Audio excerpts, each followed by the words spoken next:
Hi, this is Kimika again from Balanced Nurse Life. Now today's topic is travel contract, top 8 terms you must negotiate for. I know that nurses sometimes feel uncomfortable negotiating money, but as a travel nurse, you need to ensure that you do just this. So let us waste no time. Let us move on to the video.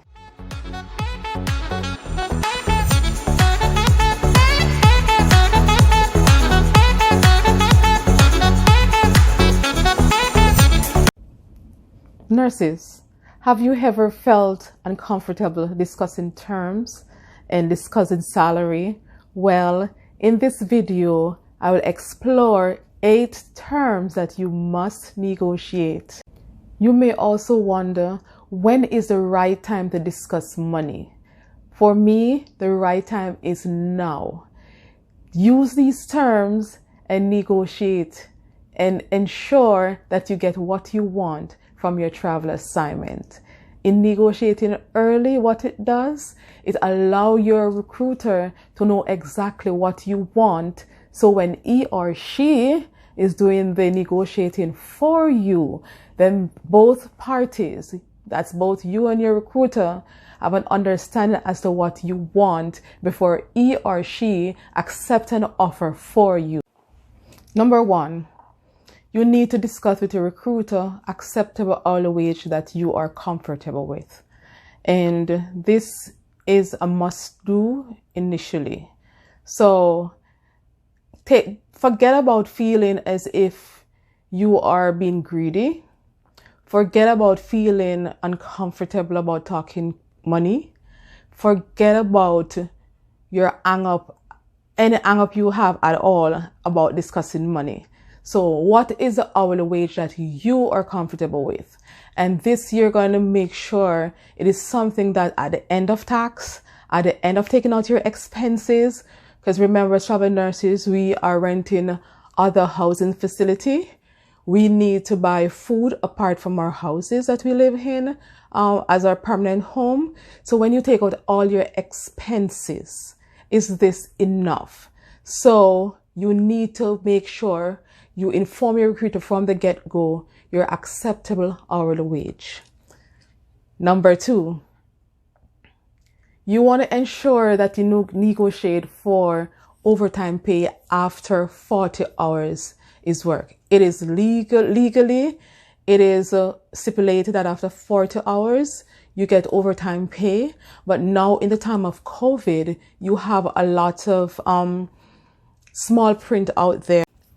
Number 3, you're going to negotiate for guaranteed hours. What do I mean by guaranteed hours?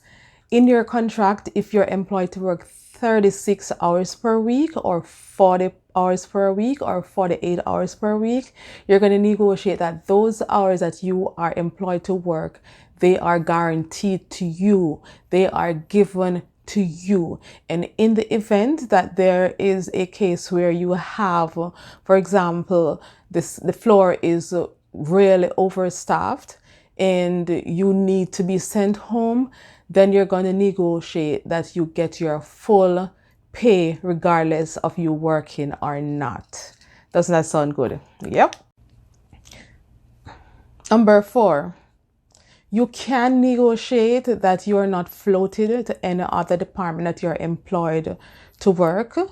Or if you are being floated to different areas, then you can negotiate for an extra $1 or $2 to be added to your salary per hour.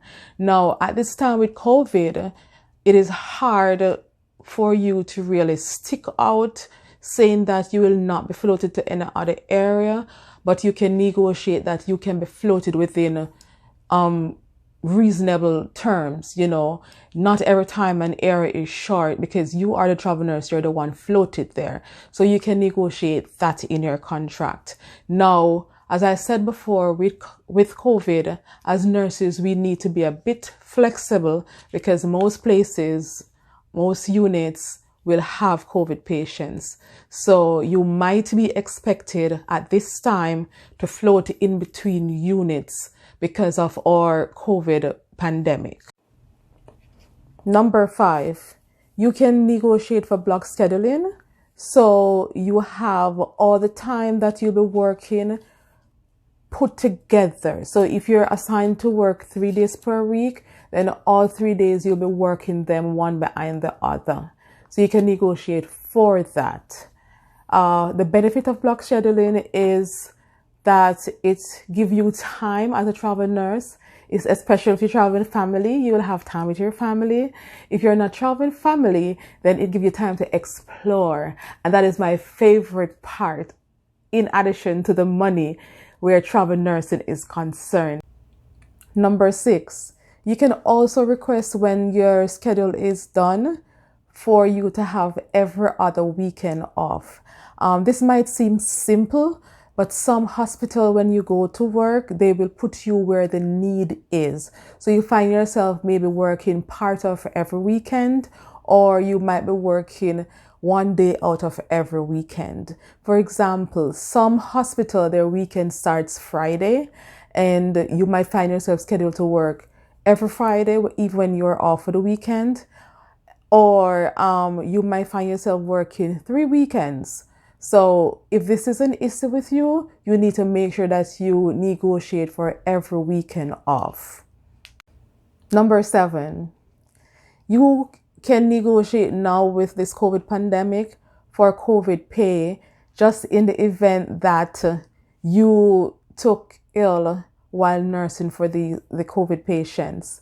So I know that some travel agencies, they have things in place where they will cover their workers.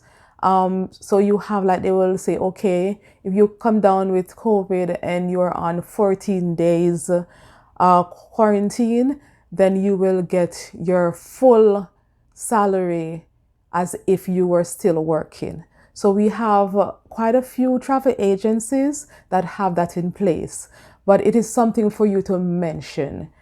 Do not take anything for granted. Number 8, this is the last term, but it's not the least. Now, please do negotiate for a rate increase for any extended contract. So let me delve into this a little bit more. So if initially you took this contract for $50 an hour, for example, and near to your time when your contract is to be ended, the hospital offer an extension, please say to your recruiter, can I get some more money added to my hourly? So you're going to negotiate for an increase for any extension in contract. In addition to all these, there are some things that you can get from your travel agency, and this is not for every one of them. So you might want to explore if there's something that is offered. Some travel agency, even though you get your housing allowances, they might provide subsidized housing too, or because they have like a huge contract to cover for COVID patients, they might say, okay, we will provide housing for you. Some even go a step further and they will provide transportation where you will meet them at a point and they will take you to work. Or if it's not a place where all of you guys are working at the same institution and you work in different places, some travel agents will give you transportation benefits, a little perk, an extra thing that you get in addition to everything else where transportation is concerned. Like, for example, you might get like assistance with a rental. Yeah, that sounds good. So there are other things that you can negotiate for. But as for me, these are the 8 main terms that I usually negotiate. If you like this video, share with a friend. Be awesome. Please comment below, hit the bell, and please subscribe. Bye for now.